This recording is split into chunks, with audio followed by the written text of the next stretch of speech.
naho hari itandukaniro rikomeye nababwiye ko dufise abakristo bake n'abasaserdoti rero dusanzwe turi bake muri iyi diocese. Usanga rero umusaserdoti yibana ibyo byo gukinjika no gukora isuku habaye niwe biraba nyene nta wundi babifashanya. Ego kwiparuwase kugira umuzamu kugira iki nivyo ntibimenyerewe, ndetse muri iki gihugu nta ku kazi kw'abanyezamu nta kahari. Isengero uhejeje gusezerana n'abakristu urugara hanyuma ukagenda muhira gutunganya ibyo bindi bikorwa. Ego jewe novuga ko nagiriwe amahirwe yo gutangura kubana hafi n'umusaserdoti w'umurundi. Namubabwiye Patiri Mathias Karema. Ibyo rero yarabinyereka ingene bigenda, amashiga yacu ingene tuyashiramo umuriro, ingene umuntu atozigiza amazi. Ego ingene umuntu atozigiza twazeye kw'irariro.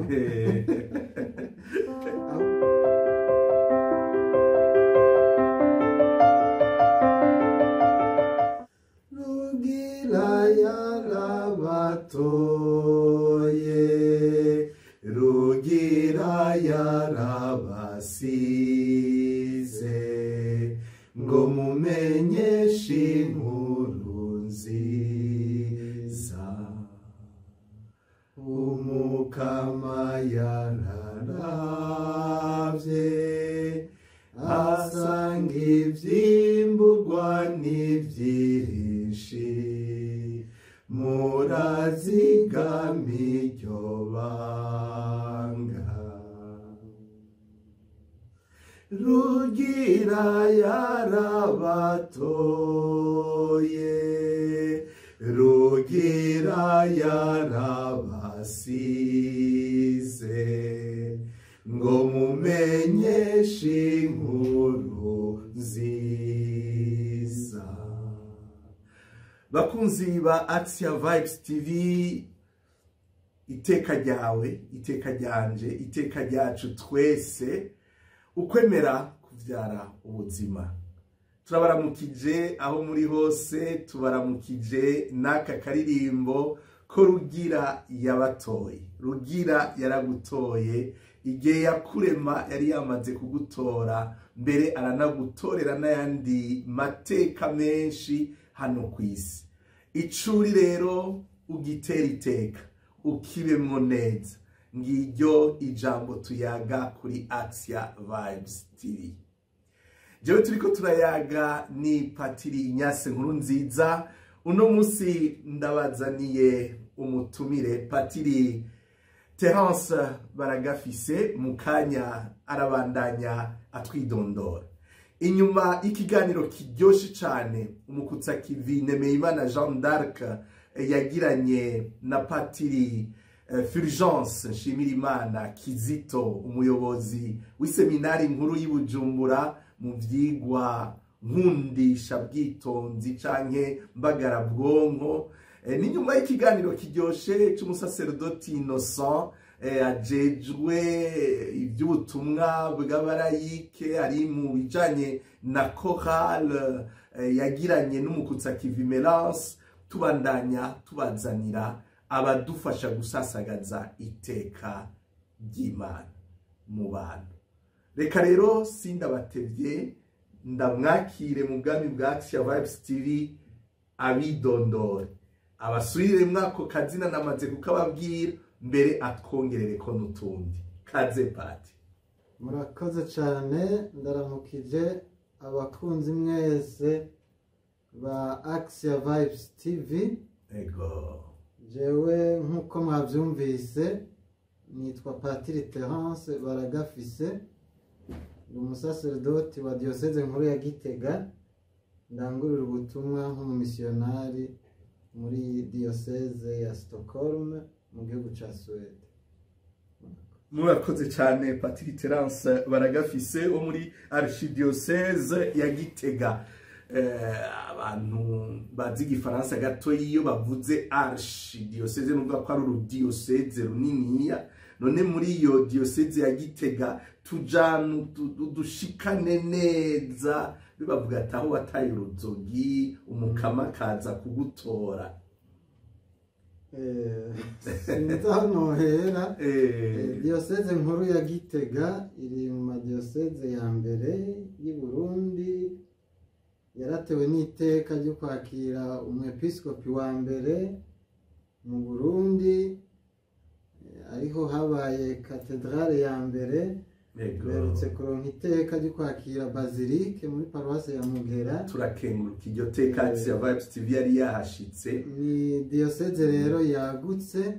Iyo tuvuze diyoseze nkuru ya Gitega ni diyoseze yigenga, ariko kandi umuryango yandi madiyoseze bakagira inama bahuriramwo. Diyoseze ya Gitega, ya Ngozi, ya Muyinga, ya Rutana, zica zigira iyo diyoseze nkuru ya Gitega, zisigaye zikaca zija muri diyoseze nkuru ya Bujumbura. Niyo nayo madiyoseze makuru dufise mu gihugu cacu c'u Burundi. Urakoze cyane. None Patiri Terence baragafise muri iyo archidiyoseze niniya, nihe havuka, nihe umukama yamutoye hitwa gute? Jewe paruwase yanje y'amavukiro ni paruwase ya Rushanga. Paruwase Rushanga. Paruwase Rushanga yitiriwe umushamweranda wa Yezu. Iyo paruwasi ya kera cane, yavutse mu 2018. Imbere yaho nakukira paruwase Gisozi, ari nk'aho uvuga paruwase Mvyeyi. Nayo yavutse mu 1999. Ego cyane. Ibyawe na paruwase Mvyeyi ya Kibumbu. Rero niyo dukukira twese. Paruwase Kibumbu. Ego. Rega hari hakantu dusangiye. Iyo wasanga. Turaza kubiyaga inyuma ya kamera ivyo bintu byo mu Kibumbu. Urakoze cyane Pat, urakoze gose. Turaramukije rero abantu muri paruwase Rushanga yitiriwe umushaha wa Yezu, paruwase yibarutse uno mutumwa Patiri Terence baragafise, ari umumisionari hano mu gihugu ca Suède. None tudatevye Patiri Terence hano turi kuri Action Vibes TV, aho indamutso yacu ari iteka ryacu twese ukwemera kuvyara ubuzima. Dutumiye umusaserdoti, tuba dutumiye umwe mubo Imana icako mu gusasagaza iteka ngo rikwire ab'Imana yaremye bose, cane cane abo tuba twaragiye turaka iryo teka. None mwosangiza abakunzi ba Action Vibes TV ubutumwa mujejwe murangura hano mu gihugu ca Suède, muri no diocese katolika ya Stockholm. Yego, jewe iyi diocese ndayimazemo imyaka 3 hafi n'inusu. Ngishitse ubutumwa bwa mbere bwari ubwo kwiga ururimi bavuga, mfashanya n'abandi basaserdoti b'abarundi turi kumwe mu butumwa bw'abavukiro n'ikinyarwanda. Haciye imyaka 2 nararungitswe mu paruwase aho nunganira umusaserdoti ayijejwe. Ko dufise abakunzi benshi hano muri Suède, muza murashira kutuzina twayo maparuwase. Yego, aho ngishitse nabaye muri paruwase yitwa Orebro, tubana n'umusaserdoti wundi dusangiye diocese n'igihugu, Patiri Mathias Karema. Turamuramukije. Yego, nakomere. N'uyu patiri turi kumwe, Patiri Inyasi, ajeje ubutumwa bw'abarundi, twarafashanya ubwo butumwa. Inyuma yaho mvuye muri iyo paruwase ya Orebro, bandungitse mu yindi paruwase biri muri vikari imwe, paruwase ya Karestade.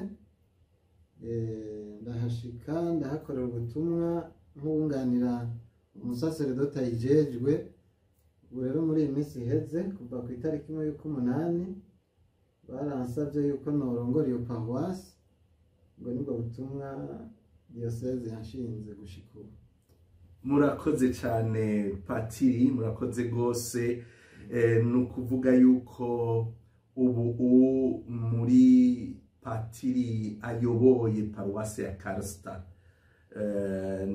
ntibeshe ntibagiye yitiriwe Bikira Mariya umugabekazi wa Rozari. Ego cyane, murakoze rwose. None gapati, mu Burundi mwaranguye ubutumwa bwahe, mu burangurira he nahe? Jewe natiwe mu ibanga ry'ubusaserdoti mu 2017. Mu 2017. Ego itariki 15 z'ukwindwi. Ego. Muri paruwasi y'amavukiro Igisozi, urushanga ntitwari bwayigabane. Ncandungikwa muri paruwasi ya Bukirasazi. Paruwasi ya Bukirasazi, akazina kamwe kanyoye. Mu ntara y'ubutumwa ya Makebuko. Ndahakorera ubutumwa imyaka 3 y'umusaserdoti yunganira abandi basaserdoti bahari. Jeje ubutumwa bw'imihari, ariko kandi hari n'ubundi butumwa bari baranshinze bw'uko umusaserdoti agendura iby'indero mu mashuri yegamiye Eklezia Katolika muri iyo komine ya Bukirasazi. Muri komine yose. Muri rusange ubwo butumwa nibwo naranguriye Bukirasazi mu myaka 3. Baca barampindurira ubutumwa bandika mu yindi paruwase ya Kirimbi, iri mu ntara y'ubutumwa ya Mugera. Ucuva mu ntara y'ubutumwa ya Makebuko uja mu ntara y'ubutumwa ya Mugera. Paruwase Kirimbi ndarangurira ubutumwa hafi imyaka 2 nka patiri mukuru wayo. Patiri mukuru. Ndahava bandungika muri ubutumwa bwa misiyoni hano muri Suwede. Murakoze cyane bakunzi ba Tia Vibes TV, iteka ryacu twese ukwemera kuvyara ubuzima. Uno munsi twaronse umushitsi w'iteka Patiri Terence Baragafise, imvukira ya paruwase Rushanga muri diocese nkuru ya Gitega, akaba ari mu butumwa hano mu gihugu ca Suwede, aho arongoye paruwase ya Karsita yitiriwe Bikira Mariya umugabekazi wa Rozari. Turamukije rero abakristo bose bo muri paruwase ya Rushanga, paruwase ya Bukirasazi aho yaciye. Turamukije abakristo muri paruwase ya Orebro yashikiyemwo, n'abakristo uyu munsi abereye umuyobozi, abereye umwungere. None gapati, tubibarize kugira ngo tube turakuza mu iteka abakurikirana Axia Vibes TV. Ubutumwa urumva waraburanguye i Burundi nk'ujejwe imihari, nk'ujejwe indero nka patiri mukuru, urashika ngaha naho nyene urunganira abasaserdoti, uraba patiri mukuru, mera nk'uwinjira indani ugereranye. Hari usanga hari aho ibintu bisa, hari aho bitandukaniye. Ego kugira ngo tube turakuzanya mu iteka Imana yaduhaye. Ego murakoze. Icyo kibazo kiragutse ndetse kiranagoye. Ariko ngerageje kwishura nuko muri rusange ubutumwa bw'umusaserdoti ni bumwe: guhereza inkuka ya Eucharistia, guhimbaza amasakaramentu, kwigisha ijambo ry'Imana. Ibyo muri Eklezia Katolika hose nuvuga ko ari ubutumwa bumwe, ariko iyo hageze kubushira mu ngiro ari byo usanga bitandukana. Aha muri diocese ya Stockholm turimo dufise abakristo bake, n'abagendera ku maparuwase baca baba bake bivanye n'ubuzi bakora, bivanye n'ibirere bihari. Ino paruwase ziratandukanye cyane, ubutumwa rero buratandukana gatoyi. Ugasanga nk'ibyo iwacu tumenyereye abatanga kivi benshi bitanga, ugasanga hari ibyo umusaserdoti abwirizwa gukora byose. nko gutunganya iby'amasabamana mu isakristiya n'iby'indirimbo. Hari igihe usanga ugiye gusoma imisa ahantu atagira kohare, ukarondera ingene utera uturirimbo kugira ngo ayo masabamana uyaha akanovera. Murumva rero ko hari itandukaniro, kugira isuku mu isengero rimwe na rimwe, kuraba yuko byose bitonze neza, kugurura abakristo bakinjira, kuraba ko ibintu bahise bimeze neza. Ibyo biratandukanye. Ikindi murabona nko hiwacu i Burundi, ubutumwa hanini bushingiye mu mibano rukristo. Ino rero iyo mibano rukristo ntayihari. Turabona imihari myinshi itandukanye, ngaho iwacu ntayo. Imigwi y'abaririmbira-mana nayo si ikirenga. Amaparuwasi urashobora gusanga afise nk'agakorale kamwe ka paruwasi, nako nyene usanga abantu benshi barimo 3 4. Sinka za zindi tumaze iminsi tubona kuri Action Vibes TV, nka bijya Innocent yatubwiye. Aho umuntu arabona itandukaniro ry'ubutumwa. Umusaserdoti rero acagerageza gukora hirya no hino kugira ngo ubutumwa butere imbere.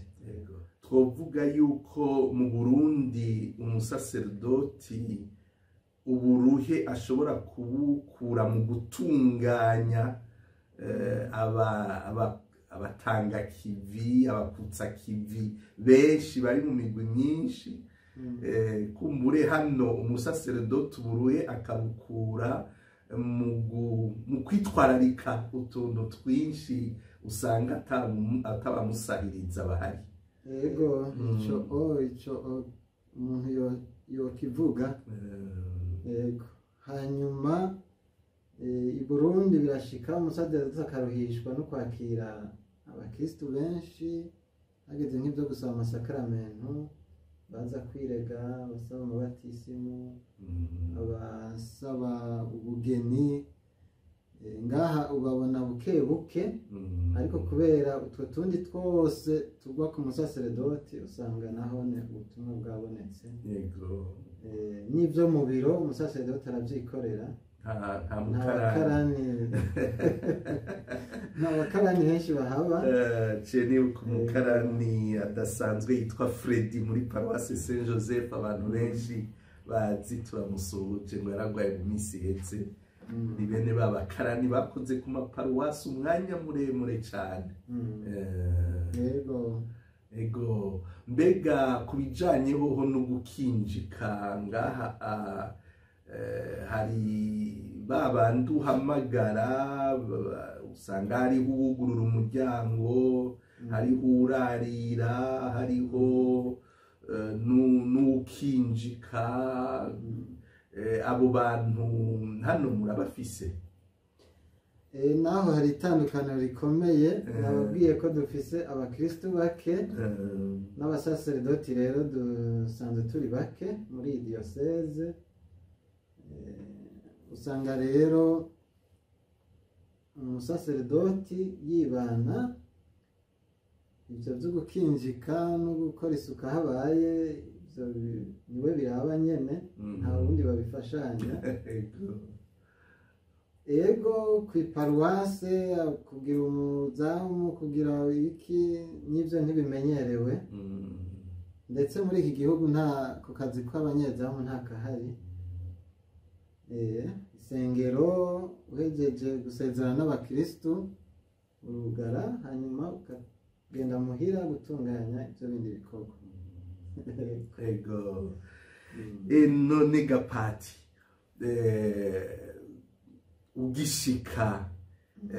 ugishika nibaza yuko muri paruwasi ya Bukirasazi, paruwasi ya Kirimbi, nibaza yuko kubera n'ubutumwa bwinshi wasanga abo bantu bahari.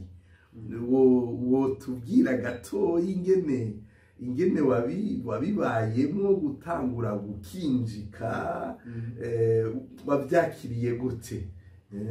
Yego jewe novuga ko nagiriwe amahirwe yo gutangura kubana hafi n'umusaserdoti w'umurundi. Yego namubabwiye Patiri Mathias Karema. Ibyo rero yarabinyereka ingene bigenda, amashiga yacu ingene tuyashiramo umuriro, ingene umuntu atozigiza amazi. Yego ingene umuntu atozigiza twazeye kwirariro aho umuntu asumira n'ingene umuntu abigenza. Ibyo rero umuntu arabimenyera akabyiga hanyuma bikaza. Cyo ntawe cotera ubwoba, ariko kandi birabishure rishasha umuntu abandanya yiga.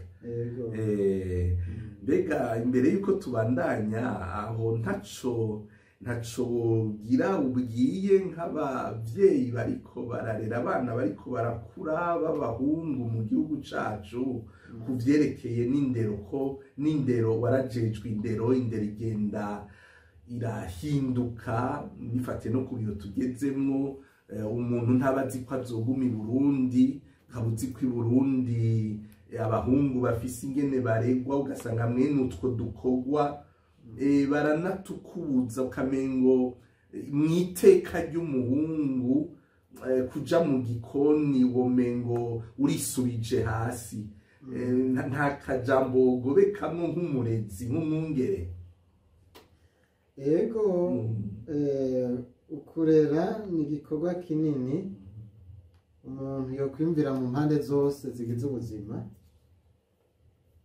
Yego kugira ngo iteka ry'umuntu ntihagire igihe rizohungabana canke ngo ripfapfane, umuntu akaregwa agakura ashobora kwigwanako mu mpande zose. Yego abana bacaruka bagikura ndetse n'abavyeyi babashigikira bo batera intege bakiga mu by'ubwenge bagatera imbere, ariko kandi no muri ivyo bikorwa vy'amaboko bakaba babizi. Umwana akaba azi kwirondera ibifungurwa mu gihe umuvyeyi atari hafi canke mu gihe umukozi abibafasha atari hafi, umwana akaba azi kubitunganya kugira ngo nihagera ko bishitse urabona abantu baguma bagenda aheza amenye ingene yigwanako. Ego cane, kubera tubivuge tubisubire si ku bapatiri gusa.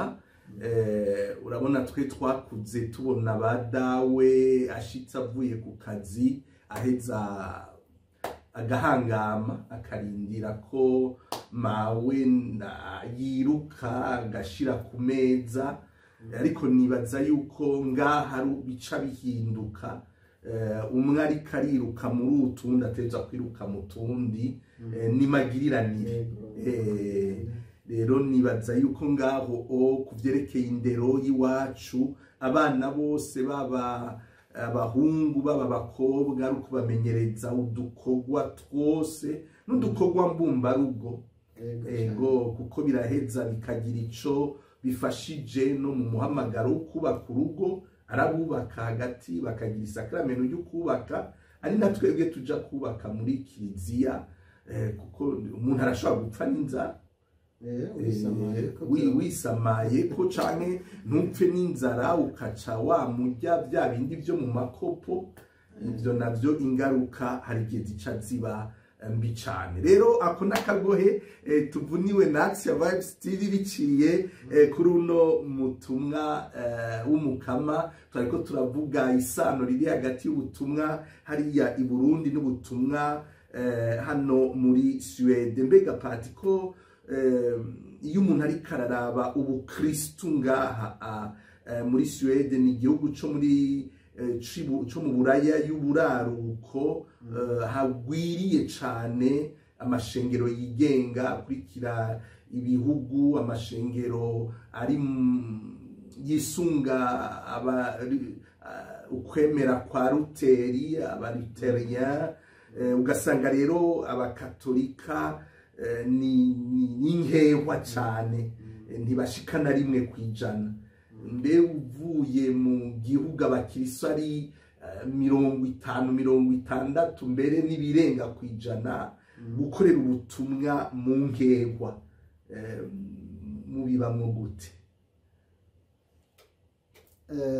Sinumva ingene notangura kugira ngo coba ikiganiro kindi tanguye kuvuga abakatolika ba hano ni nkehwa koko, nk'uko batanga bivuga ibi bihugu byo mu buraya bw'uburaruko cyane cyane aka gace turimo ka Scandinavia ni ibihugu katolika hageze igihe itavugwa, barafuta yego caranazira ubirenze ko barafungwa, cari igihano wacuronga mu gihano, yego baca rero bagira amadini afatiye ku bihugu, afatiye kuri ayo mahinduka ya Rutere, baca rero baba abakristu babo nyene bayo mashengero, ariko buhoro buhoro abakatolika barasubira baranaganaga, idiyoseze iravuka, ariko turacari inkehwa. Iki gihugu ni kinini cyane ariko gifite idiyoseze imwe gusa, byumvikana ko tukiri inkehwa. Uti rero byo gukorera ubutumwa ahantu nk'aho umuntu aca asubira inyuma akazirikana akabona by'ukuri ko umurimo w'umukamo kiri munini, akibuka rya jambo rya Yezu arungika abatumwa, gende mushikirize inkuru nziza. Umuntu yari ashitse ngaha arabona ko icyo gikorwa n'ubwo butumwa bugifite ikibanza kinini, hanyuma akagerageza uko umutima bimuhaye, yego akagerageza kuburangura. Murakoze cyane, murakoze rwose. Reka nce mfatiraho nyene, mbega Pati watubwiye ko uri umumisiyonari, iryo jambo kumbure hari abaryumva ntibace baritegera, mbega wodufasha gatoyi gutegera icari co kuba umumisiyonari? Ubumisiyonari bukomoka mu batisimu, batisimu twahawe na confirmation bitugira abatumwa. Ubumisiyonari rero bukomokaho, uwabatijwe wese ni umutumwa, ni umumisiyonari. Iyo rero bifatanye n'iteka ry'ubusaserdoti, umumisiyonari nuvuga kabiri, kuko umusaserdoti yatirirwa igihugu c'Imana, kitagarukira muri diyoseze arimo, kitagarukira mu gihugu arimo, yatirirwa abantu bose. Ubumisiyonari rero kuri jewe busigura ubwa mbere ku kurangura iryo teka ry'ubukristu, ariko cyane cyane n'iryo teka ry'ubusaserdoti. Ndumva ko iruhande y'ibatisimu yangiza umutumwa narungitswe na ekleziya biciye mu mwungere yanyatiye, nkaba umutumwa w'isi, umumisiyonari. Yego, twovuga rero yuko muri ubwo buzima bw'ubumisiyonari ubandanya igikorwa umukama Yezu yatanguye aha ku isi. Yego, nibwo butumire Yezu yaduhaye, gira ati kwira isi yose mumenyeshe inkuru nziza ikiremwa cyose. Aho niho hari umutima w'umumisiyonari agerageza aho ashoboye no ku bushobozi afise gutambutsa iyo nkuru nziza ngo ishishikare urugendo. Yego cyane, murakoze Pati. Ni Patiri Terence Baragafise abadufatiye mu nzira, je turiko turayaga ni Patiri Ignace Nkurunziza. Abantu mutarafyonda kuri sabone munyarutse kugira ngo tubananye dusangira uru rugendo rw'iteka. Turiko turasozera rero ikiganiro cacu.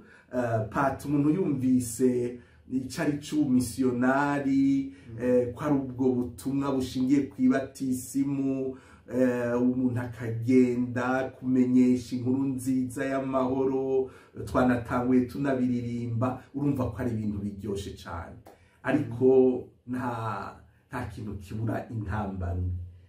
wewe mu buzima bwawe umumisiyonari kumbure twagiye turabicako nk'intambamyi nyamukuru imwe zibiri ubona kuba umumisiyonari yavukiye muri paruwasi ya Rushanga ubu ukaba uri patiri mukuru muri paruwasi ya Karusta, mu bantu bamwe benshi mutanasangiye urukoba mudasangiye ururimi, intambamyi nyamukuru wewe uri kurahura nazo mu kurangura ico gikorwa citeka nizahe?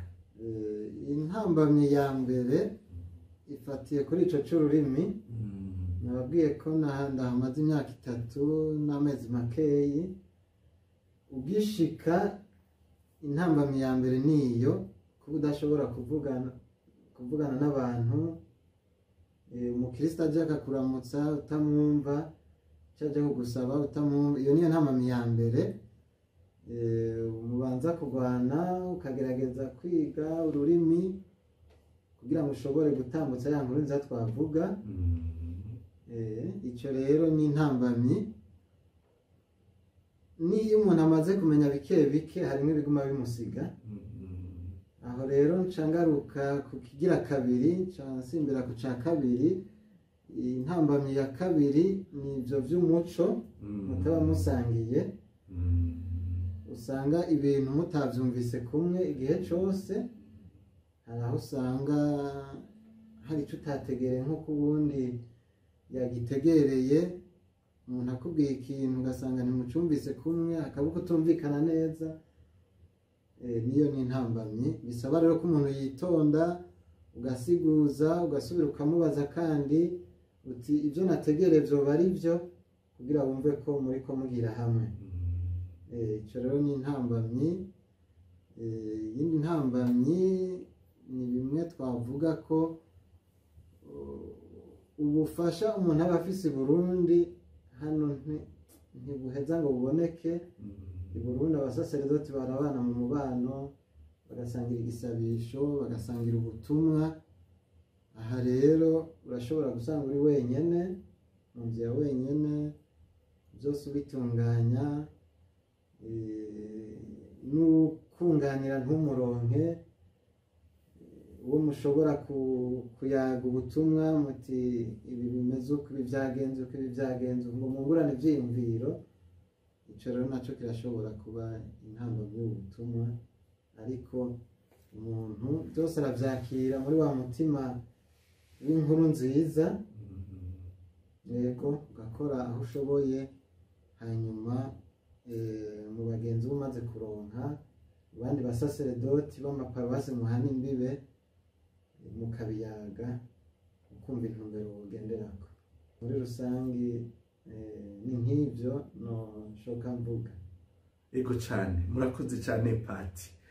Turi muri yubire, umwaka wa yubire, atumwizero ntutetereza.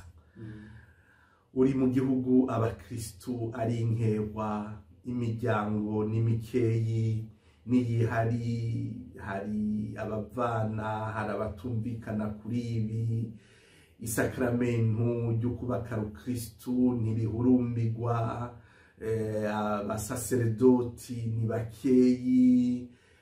Ubukristu hari ibimenyetso byinshi umuntu aguma abona umengo buriko burasubira inyuma, haza ibindi vyiyumviro bigezweho, none umuntu arazi ivyo byose.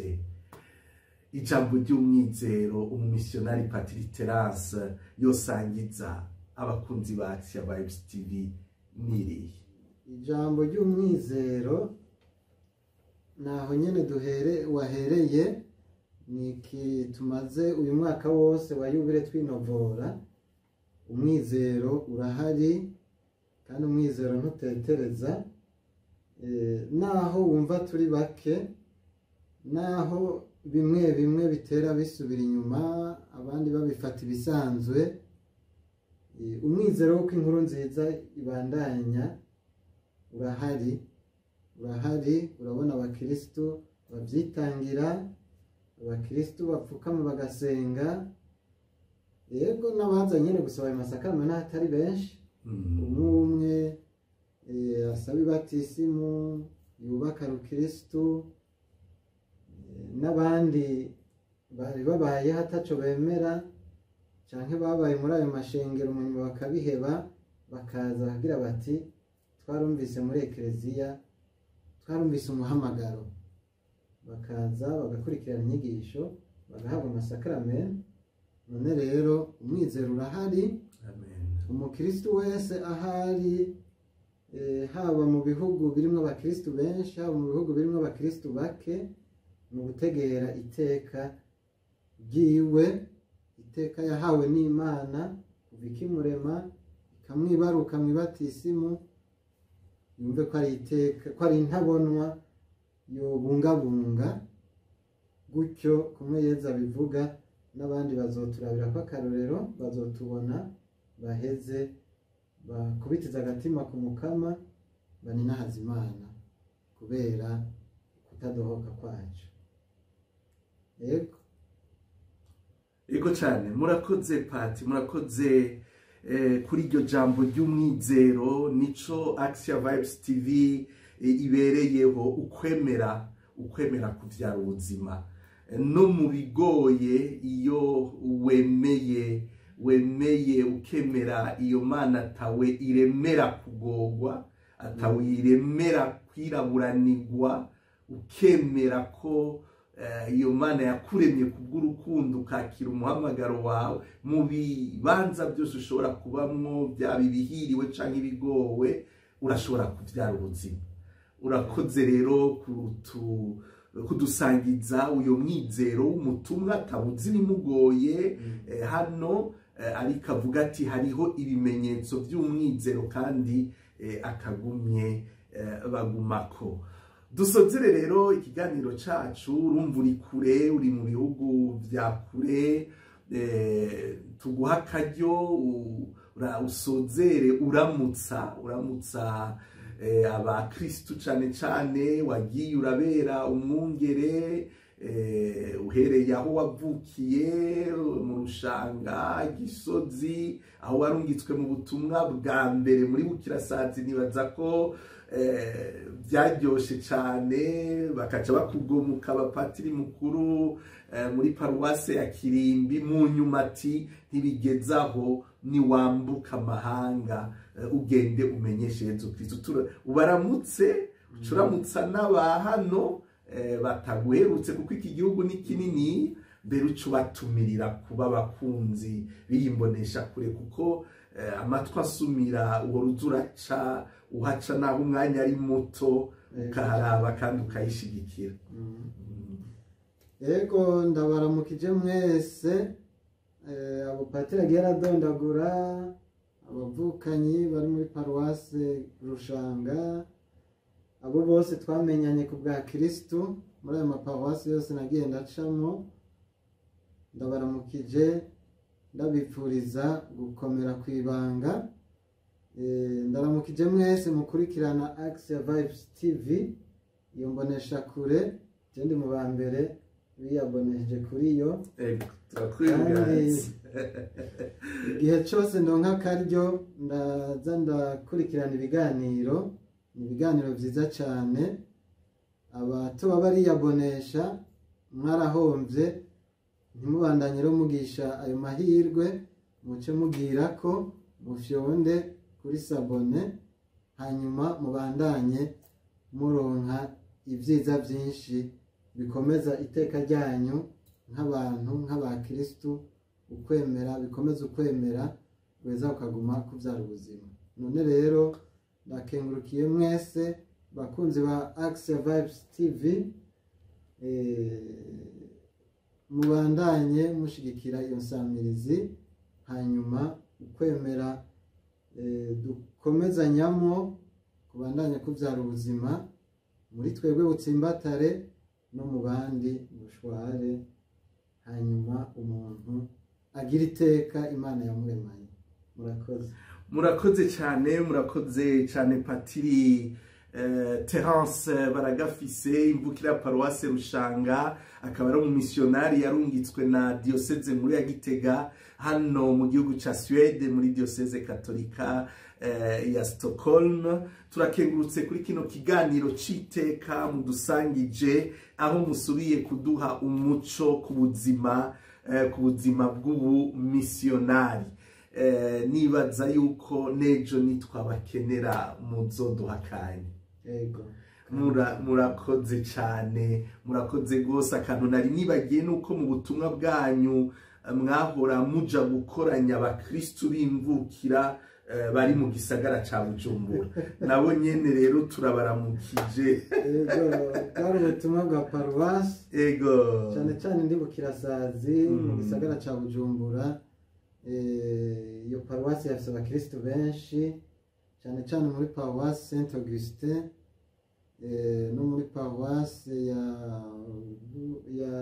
Kamenge Mario Guido Comforti.